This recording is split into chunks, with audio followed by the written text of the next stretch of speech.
Assalamualaikum warahmatullahi wabarakatuh.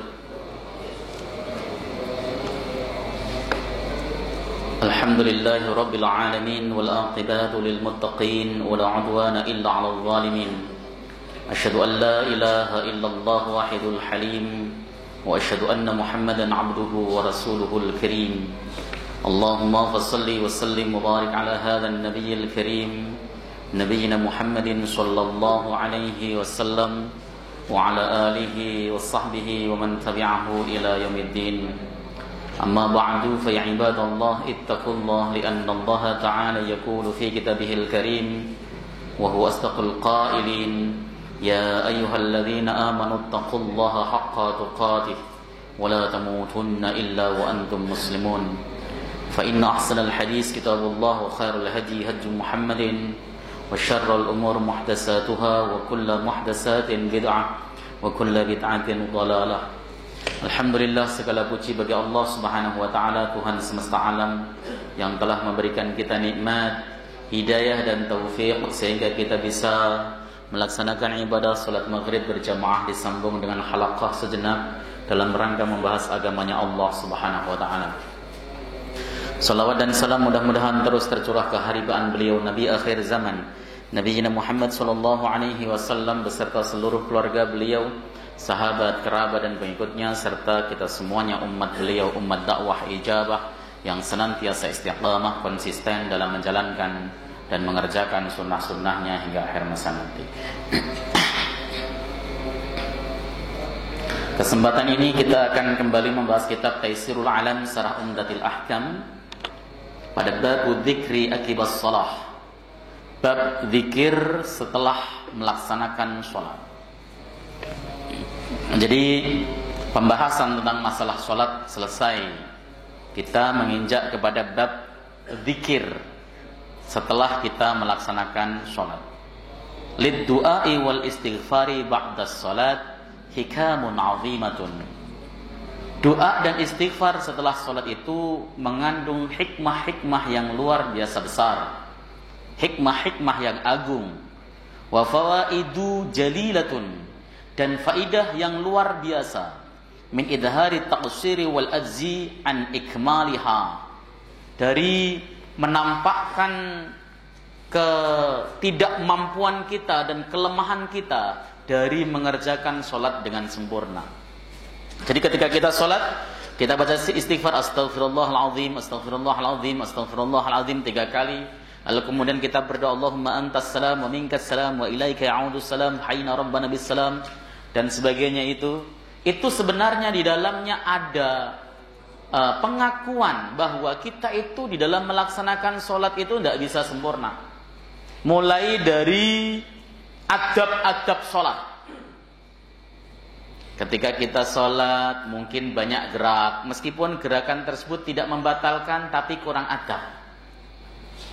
Atau sampai kepada kurang khusyuknya kita. Ketika kita sholat kita tidak khusyuk, hati kita tidak hadir, hati kita kemana-mana karena dipengaruhi oleh banyak hal, ya, banyak hal yang bisa menjadikan kita tidak khusyuk.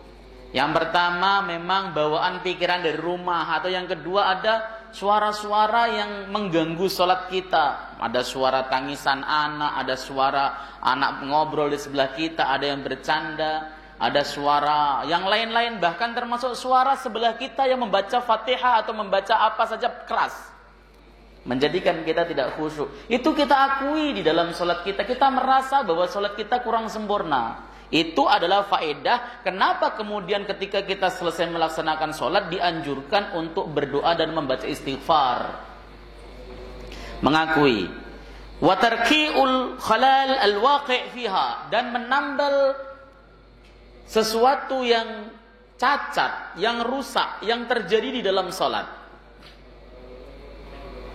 Maksudnya adalah bukan perkara ini membatalkan, kalau batalkan gak bisa ditambal, tetapi sesuatu yang makruh atau sesuatu hal yang khilaf aula, atau sesuatu hal yang mempengaruhi kekhusyuan kita tadi, kekhusyuan konsentrasi kita, atau mungkin pakaian yang kita pakai kurang adab dan sebagainya, maka kita tambal dengan membaca istighfar dan berdoa kepada Allah Subhanahu wa taala. Itu tujuan zikir ya.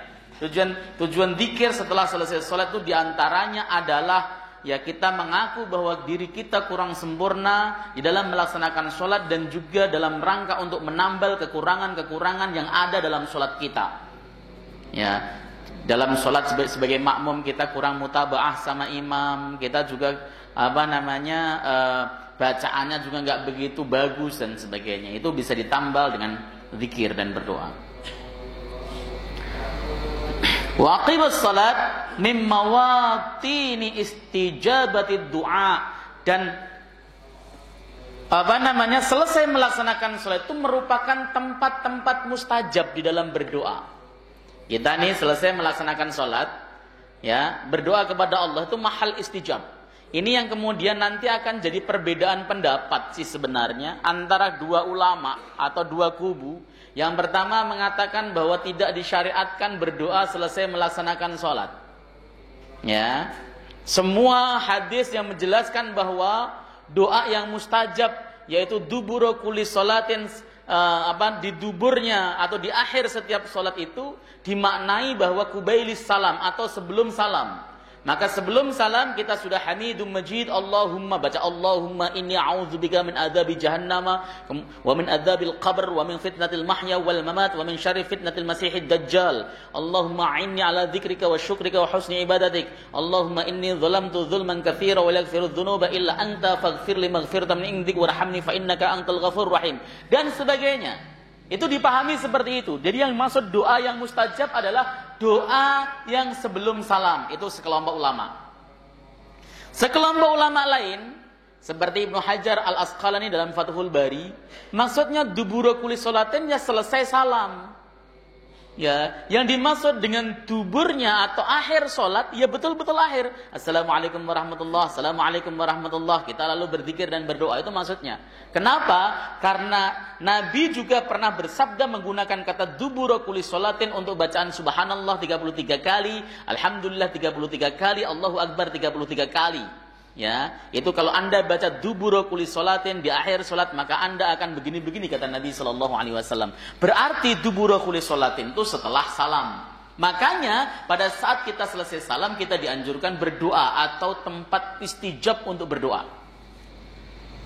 Ya minimal Allahumma antas salam wa minkas salam wa ilaika ya'udu salam hayyina rabbana bis salam wa adkhilna al jannata daras salam tabarakta rabbana wa ta'ala ya dzal jalali wal ikram. Atau boleh nggak dengan doa lain? Boleh. Karena itu termasuk mahal istijab menurut kelompok ulama lain. Jadi ada dua pendapat dalam perkara ini dan tidak perlu sikut-sikutan. Kenapa? Karena mereka bukan mengingkari nas atau hadis yang muncul, bukan. Tetapi mereka berbeda pendapat tentang makna kata dubura kulli sholatin. Apakah itu sebelum salam ataukah sesudah salam? Sekelompok orang mengatakan sebelum salam, sekelompok lagi mengatakan sesudah salam, dan itu perbedaan sudah dari dulu kala ada. Fathul Bari di dalam bagian salah satu bagian Fathul Bari ketika menjelaskan tentang ini, sunnahnya berdoa selesai salam, itu ya karena menolak pendapat orang yang mengatakan tidak sunnah berdoa selesai salam. Ya, makanya kalau kemudian ada yang berdoa, selesai berdoa dan sebagainya silahkan.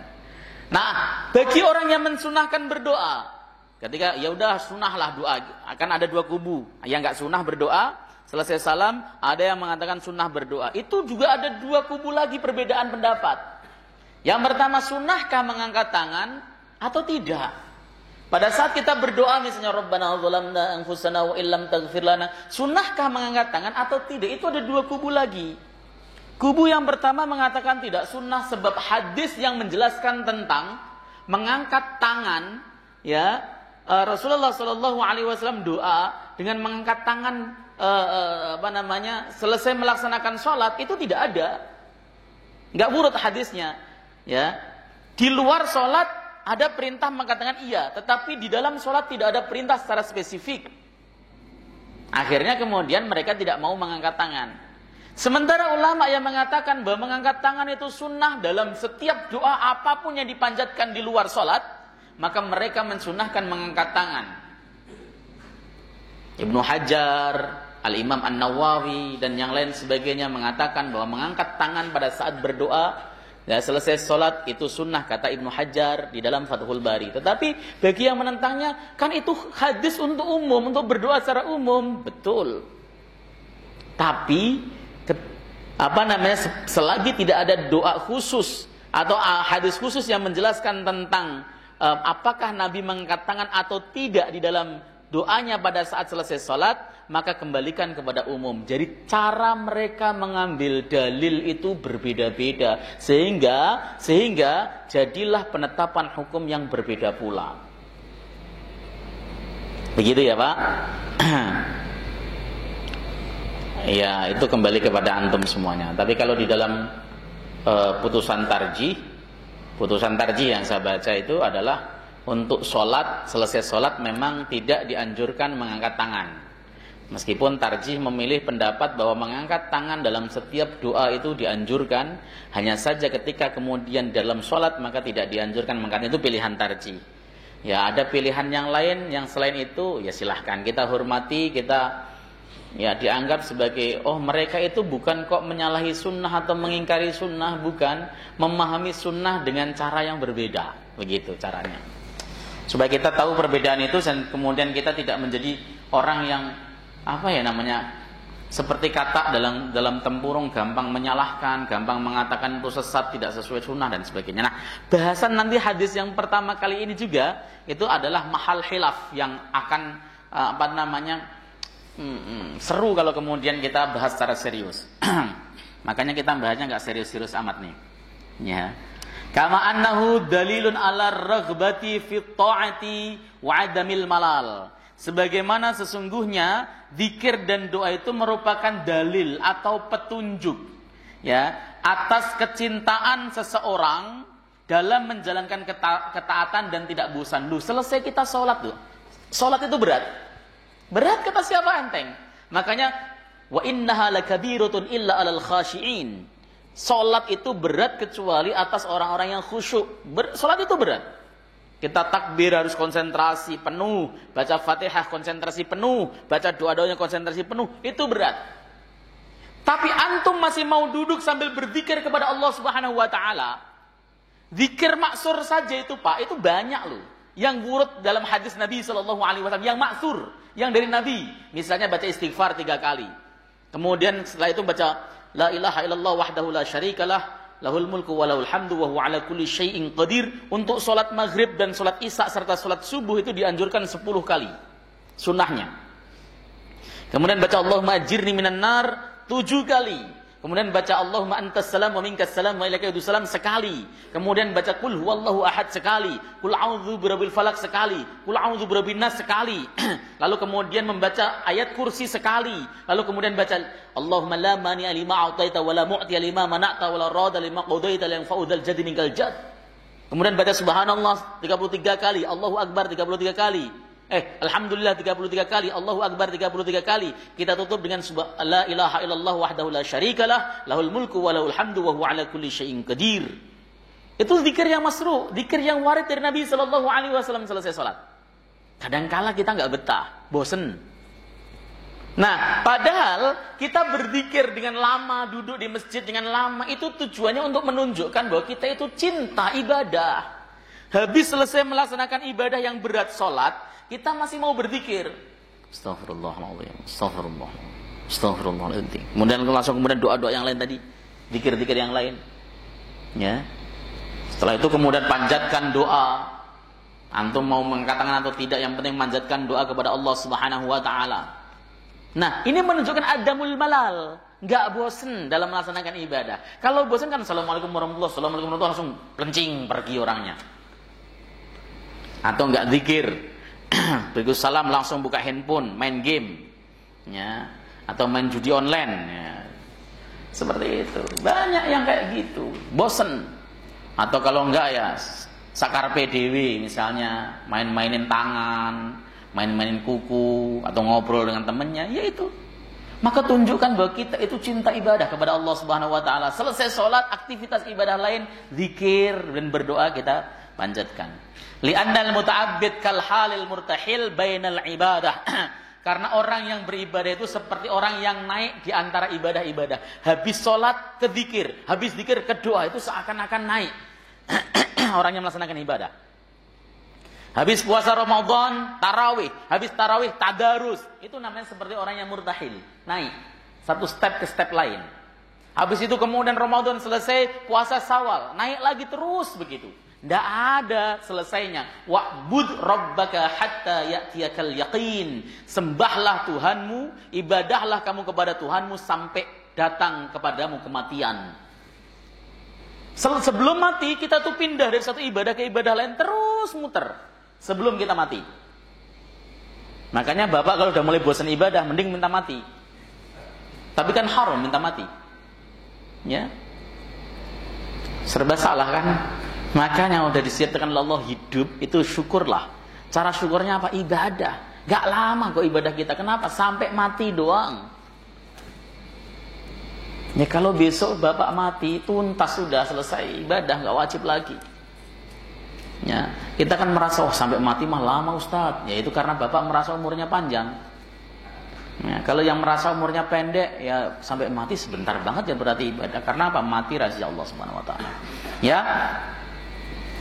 Ma'ama fid du'ai min ziyadatil hasanati wa takfiris sayyiati wa raf'atid darajat.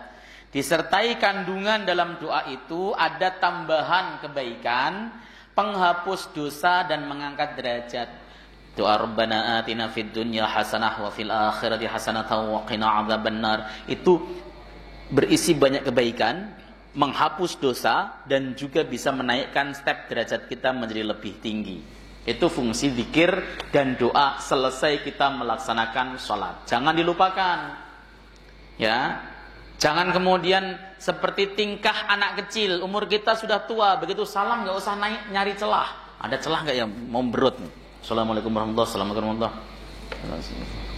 Begitu ada kok lubang sedikit langsung dia berdiri pergi. Zikir itu fokus. Meskipun bapak mau zikir gak banyak, ya Allah saya ini kan mau ada acara nih misalnya. Zikir gak banyak, fokus. Astagfirullahaladzim, astagfirullahaladzim, astagfirullahaladzim. Apa? Karena pengen cepat, maka baca Allahumma antas salam. Habis itu kemudian baca subhanallah, subhanallah 33 kali dan sebagainya. Selesai, silahkan pergi. Kalau mau sholat ba'diyah di rumah nggak apa-apa, nggak sholat ba'diyah juga nggak apa-apa. Al-hadisur rabi' wal isrun ba'dal mi'ah. Hadis yang nomor 124. An Abdullah bin Abbas radhiyallahu taala anhuma, dari Abdullah bin Abbas semoga Allah ridha kepada beliau berdua, anna raf'as sauti bidzikri hina yansarifun nasu minal maktubati kana ala ahdi Rasulillah sallallahu alaihi wasallam. Qala Ibnu Abbas kuntu a'lamu idzan sarafu bidzalika idza sami'tu. Wa fi lafdhin ma kunna na'rifu qida'a salati Rasulillah sallallahu alaihi wasallam illa bitakrir. Hadis ini artinya gini, kata Ibnu Abbas. Sesungguhnya mengeraskan suara pada saat zikir ketika orang-orang selesai sholat wajib itu terjadi di masa Nabi sallallahu alaihi wasallam. Pada masa-masa Nabi, pada masa awal kata Ibnu Abbas, selesai sholat itu dengan mereka berzikir, subhanallah, astaghfirullahaladzim, astaghfirullahaladzim, astaghfirullahaladzim, la ilaha illallah, lahu la syarikalah, lahul mulku wa lahul hamdu wa huwa ala kulli syai'in qadir. Itu dibaca dengan keras. Maka kalau ada orang mengatakan mengeraskan suara saat zikir pada saat sholat maktubah, berarti dia, maksudnya mengatakan itu sebagai bid'ah, berarti dia belum memahami konteks daripada hadis ini. Adapun pemahaman ulama nanti ada dua akan saya paparkan, tetapi kita tidak boleh menafikan bahwa memang di zaman Nabi pernah terjadi zikir itu dibaca keras. Dan ini, kalau antum tahu, difatwakan oleh Syekhul Islam Ibnu Taimiyah, oleh Ibnu Hazm di dalam kitab Al-Muhalla, difatwakan oleh Syekh Muhammad bin Shalih Al-Utsaimin di dalam kitab Majmu' Fatawa Rasail, kemudian juga difatwakan oleh Syekh Abdul Aziz bin Baz. Jadi zikru jahr Ya, zikir jahar, zikir keras itu terjadi pada masa Nabi sallallahu alaihi wasallam. Ya, itu saya bacakan aja hadis artinya, nanti penjelasannya saya jelaskan kemudian. Jadi pada masa Nabi itu orang-orang ketika selesai melaksanakan sholat fardu itu mengeraskan suara zikirnya. Sampai Ibnu Abbas berkata, aku itu tahu ya Rasulullah dan para sahabat selesai melaksanakan sholat tatkala aku mendengar suara zikirnya, baca takbirnya, baca subhanallah, tasbihnya keras. Subhanallah, subhanallah, subhanallah, Allahu akbar. Alhamdulillah, alhamdulillah, alhamdulillah, Allahu akbar, Allahu akbar, Allahu akbar. Begitu. Dibaca dengan suara keras. Bahkan dalam redaksi lain, ini Sahih Bukhari, saya juga mendapatinya dalam Sahih Muslim ini, sama redaksinya. Ya. Kami tidak mengetahui sholat Nabi selesai atau belum kecuali dengan membaca takbir. Ini bisa dipahami, ada dua pemahaman. Ibnu Abbas masih kecil, beliau posisinya di luar masjid. Beliau tahu Nabi SAW selesai mengerjakan sholat itu dengan bacaan takbir yang terdengar. Allahu Akbar, Allahu Akbar, Allahu Akbar, begitu. Ya, baik. Khilaf ulama. Ada dua kelompok ulama yang berpegang terkait masalah hadis ini. Yang pertama, ada yang berpendapat bahwa mengeraskan suara dengan berzikir selesai melaksanakan sholat itu sunnah, diamalkan. Kenapa? Karena hadis ini umum, maka diamalkan. Siapa mereka? Al-Imam At-Tabari, Al-Imam Ibnu Hazm dalam kitab Al-Muhalla, kemudian Syekhul Islam Ibnu Taimiyah, dan lain sebagainya. Mereka mengatakan bahwa berzikir keras itu terjadi pada masa Nabi dan itu tidak boleh dihukumi bid'ah. Nanti titik tengkar bid'ahnya itu bukan pada zikir kerasnya tapi zikir berjamaahnya. Paham nggak ini maksudnya?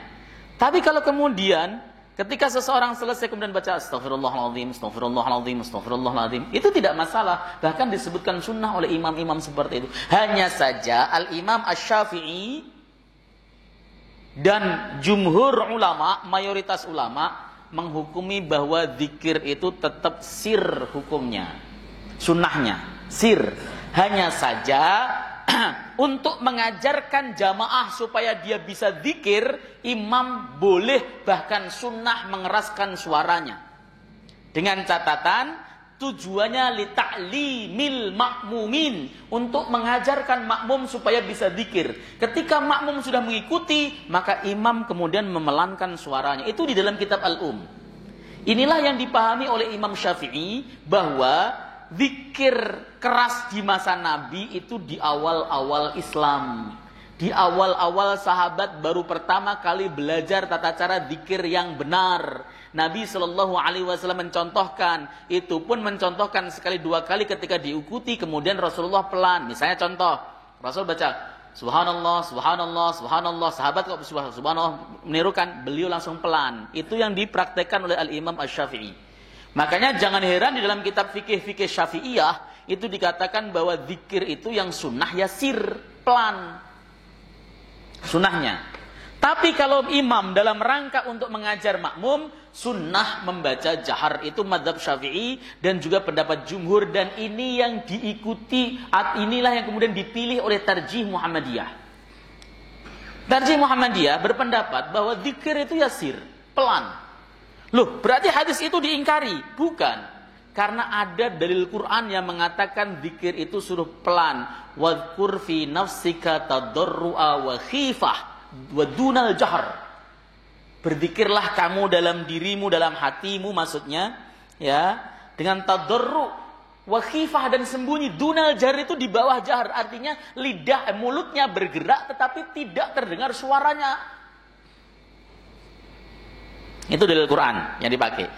Imam Syafi'i menggunakan dalil lain, wala tajhar bi salatika wala tuhafiz biha wabtaghi baina dzalika sabila. Jangan kamu keraskan bacaan doamu, ya, dan jangan juga kamu pelankan. Baina-baina lah, artinya ya ada suaranya tapi tidak keras. Makanya dalam kitab Al-Um, Imam Syafi'i mengatakan bahwa ya Wahdaru lil imami wal ma'mumi ayyadhkurallaha ba'da insirafi minas salati wa yakhfiyani dzikra illa ayyakuna imaman yajibu ayyata'allama minhu. Yajibu ayyuta'allama minhu wa yajharu hatta yara annahu qad tu'allima minhu. Ya. Imam Syafi'i mengatakan, aku memilih bagi seorang imam dan makmum untuk berzikir setelah selesai sholat, itu keduanya memelankan zikirnya kecuali ya dia jadi imam yang wajib mengajari makmum. Kalau nggak diajari makmum itu bubar langsung. Maka imam boleh ngajari. Ya dengan cara tadi zikir ini loh, zikir yang dibaca imam berarti ini masyru' kalau dibaca terus ini. Begitu, akhirnya paham. Ini yang kemudian dipilih oleh pendapat jumhur ulama. Tapi kita tidak boleh menafikan ada pendapat-pendapat lain yang mengatakan bahwa membaca jahar pada saat melaksanakan sholat maktubah itu sunnah. Ini saya contohkan. Saya baca ya. Wa su'ila Syekh Muhammad bin Shalih Al-Utsaimin rahimahullahu taala an hukmil mas'alah. Ya, Syekh Muhammad bin Shalih Al-Utsaimin ditanya tentang hukum masalah zikir dengan keras. Fa'ajaba, belum menjawabi, al-jahru bidzikri ba'da sholatil maktubati sunnatun. Jahr pada saat zikir selesai melaksanakan sholat wajib itu hukumnya sunnah. Ya, dalla 'alaiha ma rawahul Bukhari min hadis Abdullah bin Abbas radhiyallahu taala anhuma anna raf'a as-sauti bidzikri hina yansarifu an-nasu minal maktubati kana 'ala 'ahdi Nabi sallallahu alaihi wasallam. Yang menunjukkan hadis itu adalah hadis Sahih Bukhari yang saya baca di depan. Ya, mengeraskan suara zikir pada saat orang selesai salat maktubah itu terjadi di masa Nabi sallallahu alaihi wasallam. Perbedaan-perbedaan yang semacam ini itu kita nggak usah gumunan gitu loh. Kenapa? Karena ketika wujud hadis, ada hadisnya yang wujud bunyinya begitu, interpretasi apapun itu boleh dibenarkan. Ya. Yang mengamalkan zikir jahar, zikir dengan membaca keras. Makanya prakteknya itu kalau saya lihat di dalam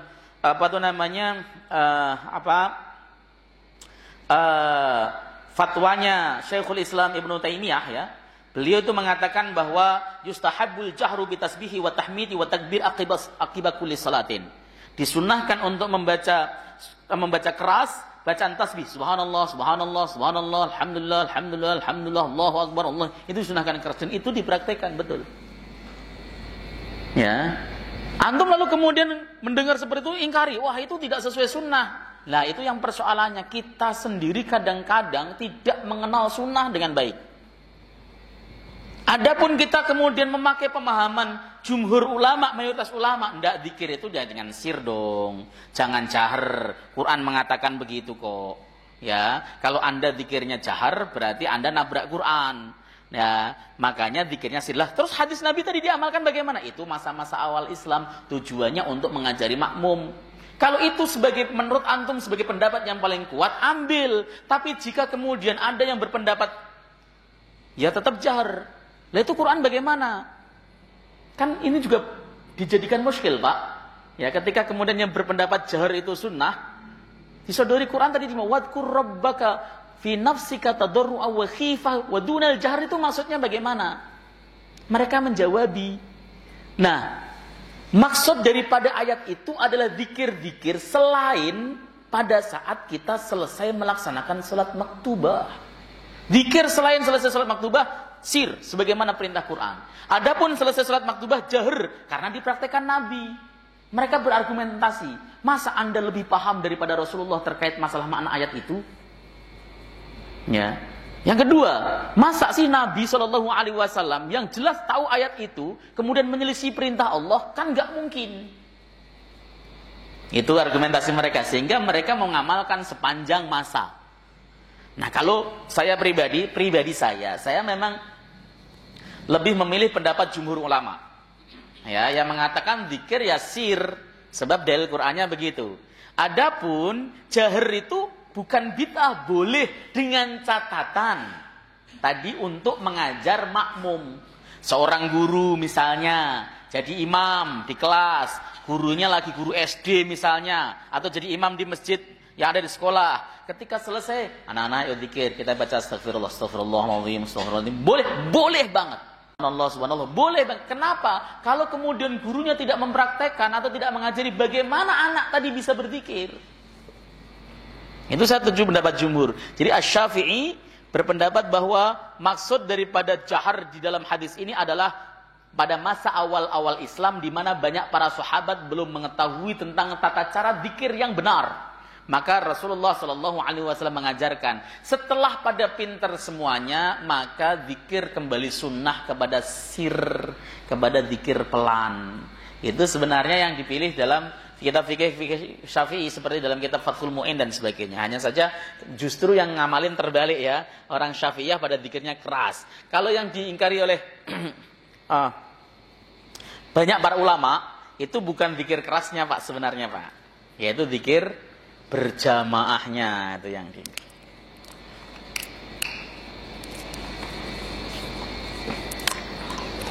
Oke. Kitab ini juga sama nih kelihatannya. Bahasnya itu kayak kitab ini tuh apa Taisirul Alam karangan apa tuh namanya Syekh Abdullah Basha. Itu beliau lebih memilih kepada pendapat yang mengatakan sunnah zikir dikeraskan. Ma yu'khad minal hadis. Apa sih yang pelajaran yang bisa diambil dari hadis ini? Yang pertama istihbabu dzikri ba'da shalat. Sunnah berzikir selesai salat. Jadi selesai salat jangan kemana-mana, jangan main game, jangan main handphone, jangan ngapa-ngapain, tapi berzikirlah kepada Allah. Konsentrasi saja, enggak lama kok, enggak ada 5 menit. Ya, lima fihi minal fawaid al-jalilati wal mutaba'ati lin Nabi sallallahu alaihi wasallam. Karena di dalamnya ada faidah-faidah yang agung dan juga mutaba'ah, ngikut Nabi. Seandainya kita tidak tahu bahwa zikir itu ada manfaatnya, tapi Nabi melakukan, kita ikut Nabi saja, itu sudah cukup. Kadang ada orang ngomong gini, Ustadz, apa sih manfaatnya kita makan dengan tangan kanan? Toh kalau tangan kiri bisa masuk ya tidak apa-apa kan? Ya. Seandainya saya tidak tahu manfaatnya sama sekali, saya ikut Nabi saja, itu sudah dapat keberkahan dan kita dianggap sebagai orang yang mencintai sunnah Rasulullah. Cukup, tidak pakai alasan apapun. Pecinta itu tidak butuh alasan untuk mencintai. Ketika Rasulullah berbuat seperti itu, ya sudah kita ikuti saja, selesai. Itu yang disebut dengan mutaba'ah total. Ya, jenggot misalnya, manjangin jenggot. Apa sih Ustadz fungsinya manjangin jenggot? Gak bikin ganteng juga gak ada sebagainya. Lah kalau saya mengikuti Nabi SAW selesai. Saya itu sering dulu ada pernah ngomong, saya beli jenggot antum 500.000 potong. Ya gitu. 500.000. Ya dulu kalau gak punya duit kan gede 500.000 itu. Saya dari remaja ketika sudah tumbuh jenggot itu gak pernah saya potong. Potong pendek-pendek iya, cukur habis. Seingat saya belum pernah. Nah, nggak tahu kalau saya kelupaan. Ya senang saja gitu kan. Nah kalau ditanya, kan sunnah Nabi banyak Ustadz. Iya betul banyak. Cuman saya hanya bisa menjalankan sunnah manjangin jenggot, yang nggak modal, gitu kan. Sunnah tahajud rutin berat. Sunnah apa lagi? Sholat rawatib rutin berat.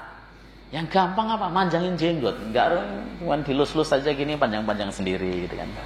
Makanya kalau ada yang kritik saya itu, antum tuh tobat dong. Tobat kenapa? Jenggot potong. Wah, jenggot ini simbol kejantanan. Ingat Pak, bapak yang nggak punya jenggot itu nanti di akhirat itu laki-laki penghuni surga itu nggak punya jenggot Pak. Serius, dalam hadis diteruskan begitu. Laki-laki penghuni surga itu nggak punya jenggot, nggak punya bulu selain rambut sama alis.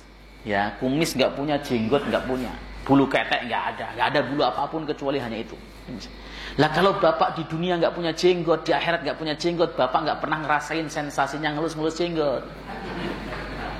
Iya kan? Nah, ya, ini sensasi, ada sensasinya sendiri. Kita kalau lagi mikirin utang, ini kan lihatnya. Iya, makanya panjangin daripada nanti di akhirat. Namun di akhirat kan nggak ada jenggot, nggak ada orang berjenggot, gitu kan?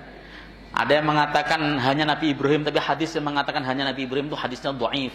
Yes, pokoknya kalau yang saya pahami di akhirat itu tidak ada orang yang berjenggot. Ya begitu. Kalau masuk surga, nggak tahu kalau di neraka ya. Ya makanya selagi antum masih hidup panjangkan jenggotnya gitu kan. Nanti ngomong sama istrinya masing-masing ya, Bu, kenapa? Saya kata Ustadz suruh manjangin jenggot. Biar keren. Yang kedua, ayyarfa'a adz-dzakir sautahu bidzikri. Ya, orang yang berzikir itu mengeraskan suaranya. Li fi'lihi sallallahu alaihi wasallam wa fi'li ashabihi ma'ah. Ya, karena itu merupakan perbuatan Nabi dan perbuatan sahabat. Ini sama dengan pendapatnya Syekhul Islam Ibnu Taimiyah, berarti bahwa mengeraskan zikir pada saat sholat maktubah itu sunnahnya bukan hanya alasannya li taklim, bukan, yang memang sunnah, tapi tidak komando.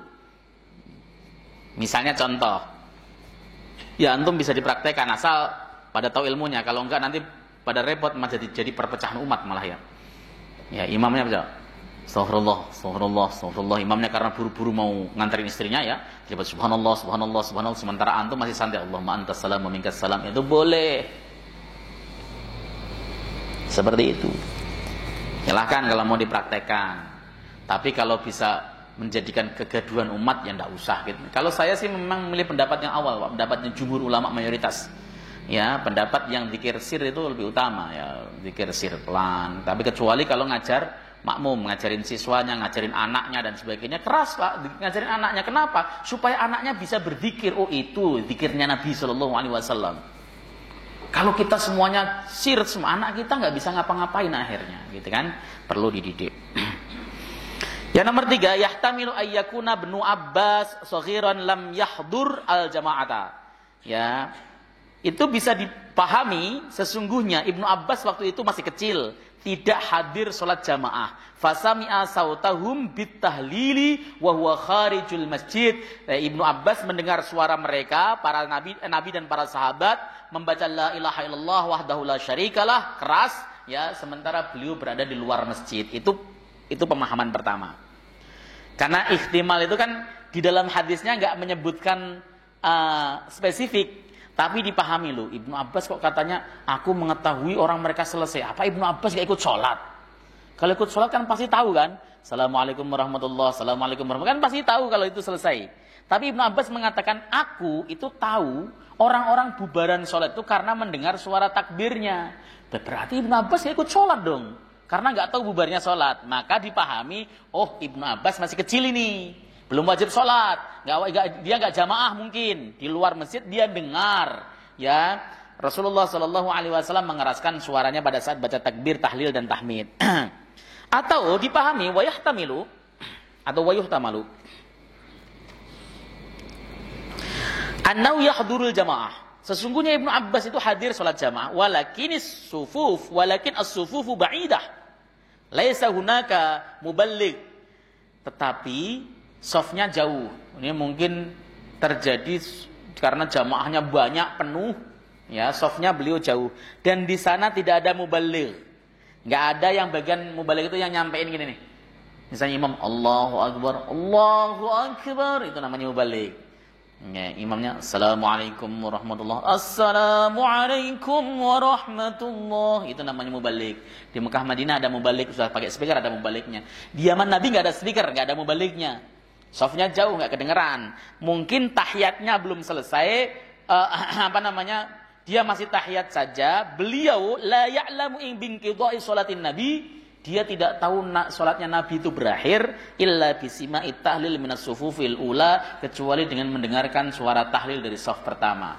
Begitu mendengar la ilaha illallah wahdahu la syarikalah, kemudian selesai dong. Assalamualaikum warahmatullahi wabarakatuh, Assalamualaikum warahmatullahi wabarakatuh. Itu ihtimal, pemahaman yang bisa dilakukan dari teks yang ada. Pemahaman semacam itu, ihtimal kayak gini itu tidak bisa diyakini 100% benarnya. Karena apa? Namanya juga ihtimal, kemungkinan-kemungkinan.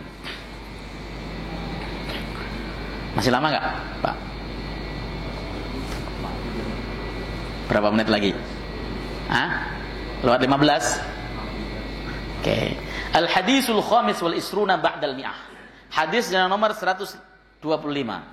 An-Warad maula al-Mughirah bin Syu'bah, dari Warad, budak daripada Al-Mughirah bin Syu'bah. Qala, beliau berkata, amla alayya al-Mughirah bin Syu'bah fi kitabin ila Muawiyah. Mughirah bin Syu'bah mengimla, mendikte kepadaku dalam menulis surat yang akan dikirimkan kepada Muawiyah bin Abi Sufyan. Anna Nabiyya sallallahu alaihi wasallam kana yaqulu fi duburi kulli salatin maktub fi duburi kulli salatin maktubatin la ilaha illallah wahdahu la syarikalah lahul mulku wa lahul hamdu wa huwa ala kulli syai'in qadir. Sesungguhnya Nabi sallallahu alaihi wasallam itu beliau bersabda atau beliau membaca fi duburi kulli salatin maktubatin, di dalam setiap beliau selesai melaksanakan salat maktubah. Ini salah satu argumentasi Ibnu Hajar bahwa kata duburu kulli sholatin itu rampung mengerjakan sholat. Kata Ibnu Hajar, tidak ada satu ulama pun yang memahami membaca Allahumma antas salam membaca la ilaha illallah wahdahu la syarikalah itu adalah sebelum salam. Tidak ada.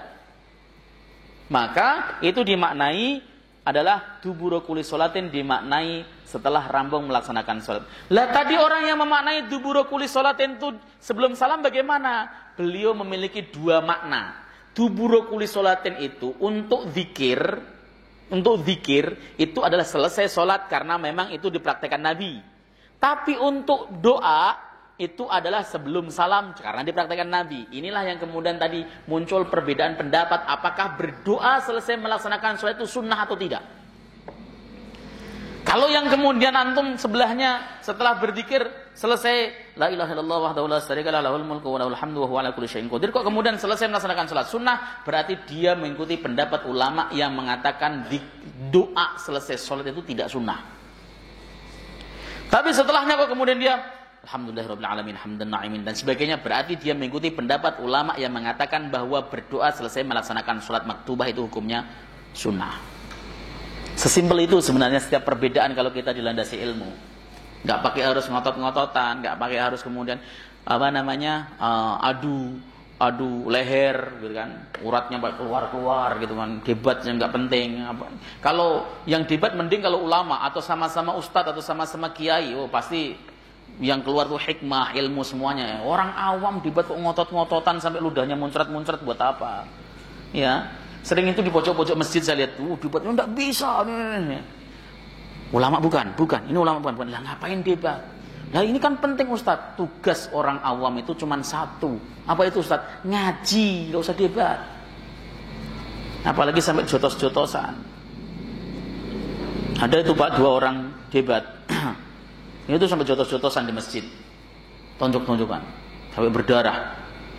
Gara-gara yang satu mengatakan bahwa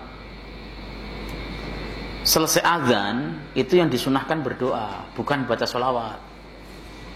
Yang suka sholawat itu doa. Kamu gak suka sholawat, gitu kan? Sholawat itu doa isinya. Emang kamu gak suka sholawat sama Nabi? Ya, saya kan cuma ngomong bahwa yang dianjurkan itu adalah berdoa. Karena itu waktu istijab, ya, waktu mustajab. Kenapa malah sholawatan? Lah sholawat itu doa kok, dan simbol sebagai cinta kepada Nabi. Kamu nggak suka, nggak cinta sama Nabi? Wah, kamu nggak suka sama Nabi? Tonjok, wah. Nggak perlu seperti itu sama-sama orang awam. Orang awam itu debat, benar saja itu dianggap salah kok. Ya, kenapa? Karena tidak kapasitas orang awam berdebat, berdiskusi. Makanya sering kalau misalnya ada orang yang saya ngajak debat, saya Ustaz kita debat, saya omongin dulu. Antum ulama bukan? Bukan. Lah percuma saya debat sama orang yang bukan ulama. Kalau sama-sama ulama, debat, diskusi, itu santai, kita bisa ngopi bareng, ya, bisa sambil serius, tapi tetap alurnya ilmu. Tapi kalau debat sama orang awam itu nggak bakal nemu. Kenapa? Orang awam tuh mainnya pokoknya begini. Guru saya begini, ya harusnya begini tuh orang awam. Ya, makanya Imam Syafi'i pernah berkata, saya itu kalau diskusi dengan banyak ulama, saya kalahkan mereka. Debat dengan banyak ulama, saya kalahkan mereka. Tapi saya selalu kalah kalau debat dengan orang awam. Kenapa? Ya main pokoknya itu. Pokoknya harus begini. Antum salah jelas. Ya udah, iya kamu yang benar, udah gitu aja. Ya, ini duburu kulli sholatin, perbedaan di kalangan pemahaman ulama. Antum boleh milih mana yang menurut antum lebih hak, lebih dekat kepada dalil. La ilaha illallah wahdahu la syarikalah lahul mulku wa lahul hamdu wa huwa ala kulli syai'in qadir. Di dalam riwayat Al-Imam At-Tirmidzi ada tambahan redaksinya. Bukan begini. La ilaha illallah wahdahu la syarikalah lahul mulku wa lahul hamdu yuhyi wa yumitu wa huwa ala kulli syai'in qadir. Ada tambahan yuhyi wa yumit. Itu riwayat Imam Tirmidzi. Kalau riwayat Bukhari Muslim tidak ada tambahan yuhyi wa yumit. Kalau bapak biasanya pakai yuhyi wa yumit apa tidak? Hah? Enggak. Bapak enggak? Pak Haji pakai yang yuhyi wa yumit enggak? Pakai, ya boleh dua-duanya. Di dalam kitab Adhkar Nawawi, kualitas hadis dari Imam Turmudi yang pakai yuhyi wa yumit itu hasan. Ya, meskipun seandainya pun ada mengatakan itu dhaif, ya tidak apa-apa, kan pentashihan dan pentahsinan serta pentad'ifan suatu hadis itu ijtihadiyah. Ya, makanya kalau ada yang baca la ilaha illallah wahdahu la syarikalah lahul mulku wa lahul hamdu yuhyi wa yumiit, oh berarti dia pakai hadis Turmudi, Imam Tirmidzi atau Turmudi sama ya bacanya boleh. Kalau Pak Fatan bacanya la ilaha illallah wahdahu la syarikalah lahul mulku wa lahul hamdu wa huwa ala kulli syai'in qadir, berarti beliau jiplaknya di Sahih Bukhari, Sahih Muslim, biasa begitu, tidak masalah. Ya, jangan kemudian adu urat yang gini saja kok. Pernah lupa orang itu nggak usah ada yuhyi wa yumit, Bukhari nggak pakai, kok ente pakai yang mana? Berarti belum pernah ngaji Kutubus Sittah. Di kitab Sunan Tirmidzi ternyata disebutkan ada yuhyi wa yumit. Siapapun yang membaca la ilaha illallah wahdahu la syarikalah lahul mulku wa lahul hamdu yuhyi wa yumit wa huwa ala kulli syai'in qadir, maka akan diampuni dosa-dosanya, diangkat derajatnya, kan begitu dalam hadisnya itu. Sementara kalau di dalam hadis riwayat Bukhari redaksinya sama, ya diampuni dosa sebagainya, tetapi tidak ada yuhyi wa yumit. Itu pilihan lah. Kemudian Allahumma la mani'a lima a'taita wa la mu'tiya lima mana'ta wa la yanfa'u dzal jaddi minkal jadd. Ya, itu dibaca juga. Ini jarang sekali yang baca. Ya, jarang sekali. Allahumma la mani'a lima a'taita wa la mu'tiya lima mana'ta wa la radda lima qadaita wa la yanfa'u dzal jaddi minkal jadd, itu jarang sekali yang baca. Ya. Kemudian summa wafattu ba'da dzalika ala Muawiyah. Kemudian aku berkunjung setelah itu kepada Muawiyah bin Abi Sufyan fasami'tuhu. Kemudian aku mendengarkan Sayyidina Muawiyah ya'murun nasa bidzalika, memerintahkan orang untuk membaca itu. Ini yang disebut sedekah ilmu. Kalau kita baca Sahih Bukhari, sahabat itu biasa saling bersedekah ilmu. Sahabat itu kan enggak mendengarkan hadis dari Nabi totalitas waktunya. Ada yang beliau hadir bersama Nabi pada saat Nabi membacakan hadis itu, ada yang tidak. Yang hadir itu biasanya kasih informasi, nggak pelit ilmu. Ya, tulis Nabi bersabda begini, bersabda begini. Yang nggak tahu mau meralat, nggak kayak orang sekarang, Pak. Tahu ilmu dikit aja pelitnya, naudzubillah. Weh, jangan dong, ini nyarinya susah nih ilmu ini.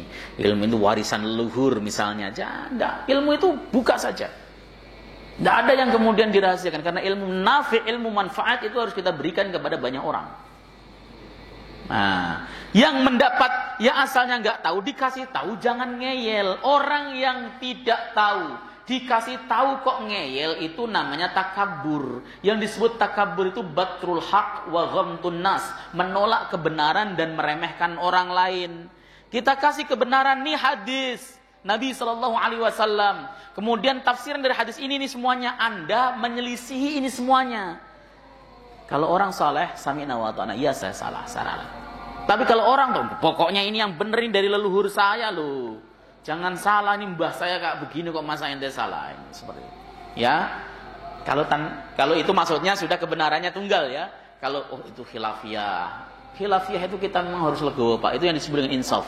Insaf itu adalah kita memiliki jiwa yang bisa menghargai perbedaan, tapi kita yakin apa yang kita amalkan ini 100% benar, yang paling baik. Tapi kemudian, oh iya, teman saya ini kan ngamalin hadis riwayat Imam Tirmidzi, ya udah enggak apa-apalah. Mungkin dia berkeyakinan hadis ini sahih. Kayak mengangkat tangan pada saat berdoa selesai sholat, ya.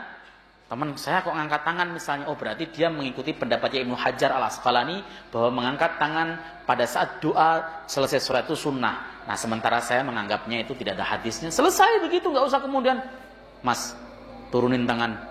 Kenapa, Pak? Bid'ah itu. Nah, itu akhirnya kemudian apa? Berantem sama sebelahnya. Itu habis sholat lu, Pak. Kasus itu, Pak. Sebelahnya gini. Sama sebelahnya, turunin tangan. Emosi dia, diangkat gini lagi. Turunin tangan, bid'ah. Bid'ah gimana, guru saya begitu. Akhirnya berantem. Nggak perlu yang kayak gitu. Kenapa? Karena mereka dua-duanya berarti tidak memahami tentang bagaimana istimbatnya para ulama terkait terkait nas. Istimbat para ulama itu yang disebut fikih. Nah, kemarin ada yang ngomong sama saya, Ustaz, Muhammadiyah itu katanya nggak ada fikihnya. Loh, kok bisa? Iya, semuanya dalil. Kata siapa? Ya, ketika Muhammadiyah menetapkan hisab, pakai hisab itu fikih. Ketika kemudian memakai niat itu menjadi syarat bukan rukun, itu fikih. Ya, jadi jangan kemudian jadi dikira fikih itu nggak pakai dalil, salah. Fikih itu adalah cara memahami dalil. Ya, orang ini hukumnya bagaimana ini dari dalil ini, kemudian oh iya ini yang paling tepat cara memahami dalil, itulah fikih. Yang kita harus tahu. Nah, yang syariat benar itu nggak usah pakai fikih. Apa contohnya? Babi haram itu nggak pakai fikih, itu syariat. Wong Quran mengatakan hurrimat alaikumul maitatu waddamu walahmul khinzir. Berarti daging babi haram, itu syariat, itu bukan fikih. Kenapa? Karena kita nggak usah mikir kalau daging babi itu haram, ya haram dari Quran. Begitu maksudnya, Pak. Jadi jangan sampai salah paham. Secara begitu ya. Mudah-mudahan manfaat apa yang saya sampaikan ini. Khilaf para ulama terjadi ya karena mereka berbeda di dalam memahami nas, itulah fikih. Ya, fikih sunnah, artinya fikih berdasarkan hadis Nabi Sallallahu Alaihi Wasallam. Fikih sunnah satu dengan fikih sunnah lain berbeda. Saya punya dua fikih sunnah. Yang pertama karangan Said Sabiq, yang kedua adalah karangan siapa itu saya lupa, itu 4 jilid itu.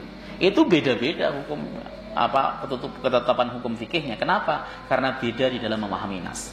Secara begitu, kita tutup dengan majelis. Subhanakallahumma bihamdika asyhadu an la ilaha illa anta astaghfiruka wa atubu ilaik. Assalamualaikum warahmatullahi wabarakatuh.